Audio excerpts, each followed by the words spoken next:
Friends, good morning. তোমরা কেমন আছো? আজ সকাল সকাল চলে এলাম আবার একটা ভিডিও নিয়ে। আমি আগের ভিডিওতেও বলেছিলাম যে ঝর্ণার লাইটিং শোটা দেখাবো, ঝিলের মধ্যে যে লাইটিং শোটা হয়। আর যেটা আমি আগের বার এসে যেগুলো দেখতে পাইনি সেগুলোও তোমাদের সাথে শেয়ার করব। তো আজ সেই ভিডিও নিয়েই আমি চলে এলাম।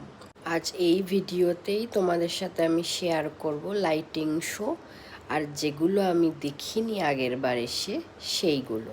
তো দেখো মেঘটা কি সুন্দর, মোটামুটি বিকেল হয়েই গেছে, একটু পরেই লাইটিং শো চালু হয়ে যাবে।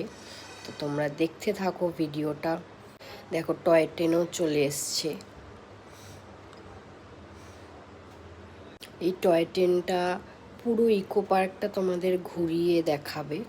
যদিও আমরা টয় ট্রেনে উঠিনি, আমরা হেঁটে হেঁটেই মোটামুটি ঘুরেছি। তো দেখো লাইটিং শো চালু হয়ে গেছে। এটা হচ্ছে ঝিলের পাশে একটা ঝর্ণার লাইটিং শো। তো এটাও খুবই সুন্দর, ছোটোর মধ্যে কিন্তু খুবই ভাল লাগছে। দেখো লাইটিংয়ের ঝর্ণার জলটা খুবই ভাল লাগছে।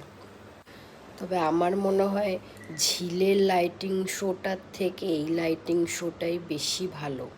তো তোমরা বলো, এই লাইটিং শোটা বেশি ভালো না ঝিলের লাইটিং শোটা বেশি ভালো?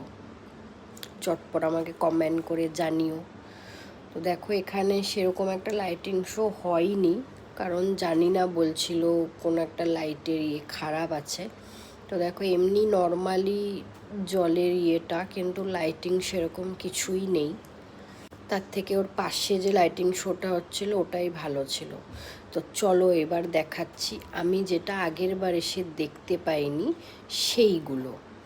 হচ্ছে এই মিশরের দেশ, তাজমহল, এগুলো আমি আগের বার এসে কিছুই দেখতে পাইনি।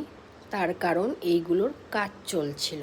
তো এইগুলোতেও ঢোকার জন্য তোমার এন্ট্রি ফ্রি আছে 30 রুপিস করে। তো দেখো তাজমহলটা কি সুন্দর, আমার তো খুবই ভাল লাগছে এইবারে এসে এইগুলো দেখে। দেখো তাজমহলে এসছি আর ফটো তুলবো না, সেটা কি কখনো হয় বলো? তাই জন্য তাজমহলের মাথায় একটা হাত রেখে একটা সেলফি নিয়ে নিলাম। ফটো না তুললে তো পুরো ঘোরাটাই ইনকমপ্লিটই থেকে যাবে। তো চলো, অনেকটাই রাত হয়ে গেছে, অলরেডি সিকিউরিটি হুইসেল দিয়ে দিয়েছে, বন্ধ হয়ে যাবে, 8টা বেজে গেছে। তো পরের ভিডিও নিয়ে আবার আসবো। তো চলো এখন বাড়ি যাই, পরে আবার দেখা হবে, বাই।